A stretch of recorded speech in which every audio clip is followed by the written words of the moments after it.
Majority Leader Harry Reid has just confirmed the Senate plans to vote Monday to extend unemployment benefits for 3 months. The bill would extend jobless insurance retroactively to include the long-term unemployed who lost their benefits on December 28th. Meanwhile, they've legalized it. Colorado officially became the first place in the world to legalize marijuana for recreational use yesterday. And surprise, hundreds of tourists and Colorado residents flooded to recreational pot shops to legally purchase the drug. I just like to go down to my basement and listen to some music and have a good time and not bother anybody. My plans are just basically to pick up a quarter bag and go home, smoke some weed, watch some stupid movies, and play some video games.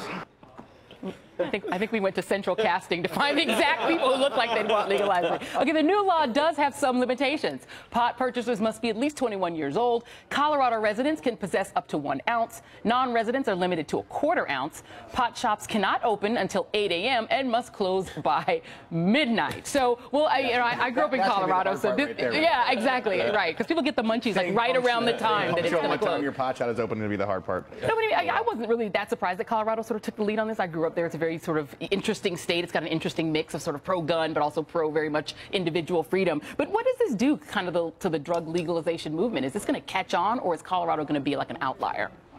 Well, you know what's really interesting about this, actually, is that this is one of the few issues, right, where you see like the progressives are really moved on it, really want this to happen, and it's still such a hot-button issue here in Washington. Well, where I live in Washington, not here in the blizzard, right. About to be blizzard-attacked New York. I'm stuck in, you know, Obama has shown like very little interest in evolving on this issue. I mean, he evolved on gay marriage, he's evolved on other things, but this is sort of one of those things where they still can't touch it at the national level, right? But this kind of bubbling up from the state perspective seems to really be a place where the left is trying to make this happen on the marijuana thing. And Colorado is now going to be the big test, right? Yep. Does all the things that have been said about it for a long time. Does it increase crime? Does it raise tax revenue? Does it save the state money? Everything is now going to be looked at and examined, and assuming people are not stoned, you know, very well analyzed. While they're analyzing. But, you know, I do wonder, though, Steve, if this does become an issue that does dovetail into kind of the overall conversation about fairness and inequity. If you look at just who gets arrested for possession of marijuana, in 2012, 749,825 people. That's a lot of people arrested. But 48% of all drug arrests were for marijuana, 88% just for possession. And when you then look at the racial gap in terms of who gets arrested, African Americans 4 times as likely as whites to be arrested on charges of marijuana possession, even though the two groups use the drug at the same rate. So the idea that this is sort of a fairness issue and a resource issue, I'm wondering why President Obama and why the Democrats don't jump up and sort of embrace this. Well, what strikes me about this issue is I think there's a lot of energy on the left about this issue, but I think there's a lot of generational energy. I think it's something that breaks across party lines when you get to younger voters.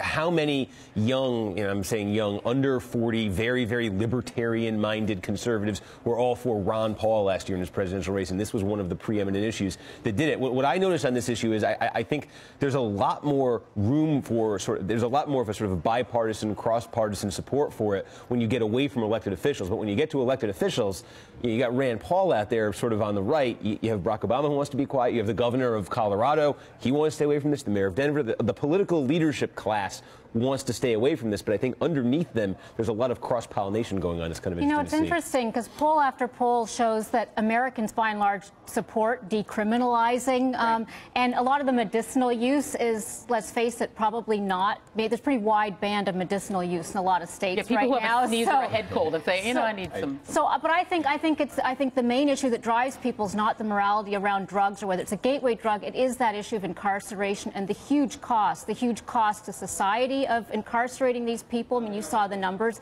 and also the cost of the drug war. Going after people for smoking pot just does not seem like money well spent. All right, let's change gears real quick.